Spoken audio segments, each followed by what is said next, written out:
and welcome back to HVAC Talk, Let's Be Real. My name's Renee, I'm one of the owners of LCS. And I'm Jessica, I'm Renee's sister. How fun is this that she's joining us today on HVAC Talk? So Jessie and I run together every weekend at Fort Bend, and one of the conversations that we had to do with her last visit to the dentist. And so I want to talk to you about that because her concern and question that she had, we see it a lot in some of our clients as well. And so just tell me a little bit about what we were talking about. Well, when you go to the dentist, you go for the cleaning, and every time we finish with the dentist, I always feel like there's something that's recommended that we do.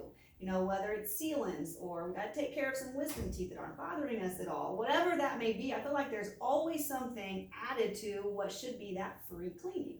Even though, and so yeah, you go in for that free cleaning because it's covered under your insurance, and then you feel like you're leaving with like a potential huge bill or something. So this made me think of actually our preventative maintenance that we do on furnaces and ACs. I promise I'm tying this together.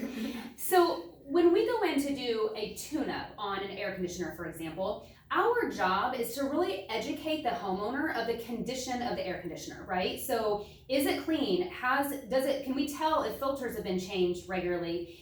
Is everything, are all the parts working as they should? Is everything within manufacturer's spec? Does the wiring look safe? So our job is to really go in there, do that tune-up, do the cleaning, and then give them kind of a report. So we call it like a little health report card on the system. Well, I think of the same thing, like you're in there for a preventative service on your mouth, right? And it's kind of the same thing that dentist is trying to do, is to let you know, hey, everything looks good right now, right? You don't have any cavities, there's nothing bothering you, but in the future you might want to consider taking your wisdom teeth out because of these reasons, or you might want to think about sealant on your teeth for these reasons. Does that mean you have to do it? No, it's your choice, but that's the important thing. It's your choice.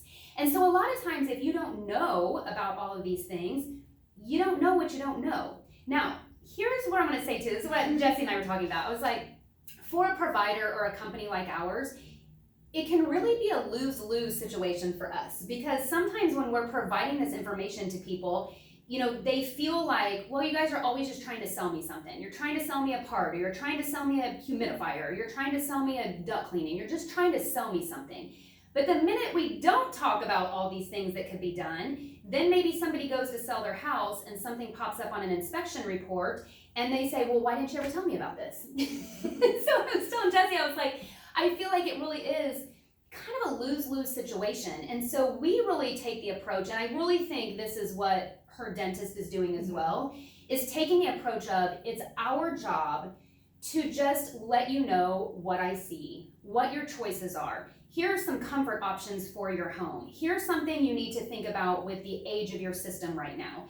Here's something that you might think about, down the road with your jaw or your wisdom teeth or this particular tooth or whatever. It's a preventative service meant to educate you so you're not blindsided by anything down the road, or you don't have all of a sudden this huge bill that you didn't know about. It's been talked about before. Does that make sense? Yes, it makes a lot of sense. So it makes me think about things definitely from a different standpoint than just where I was before. Yeah, no, and it's one of those, if you have somebody who's high pressured sales and you have to buy this or there's a deadline, this is something I watch out for. Well, this is only good until tomorrow, so you may need to make a decision today. Those are things to be wary of.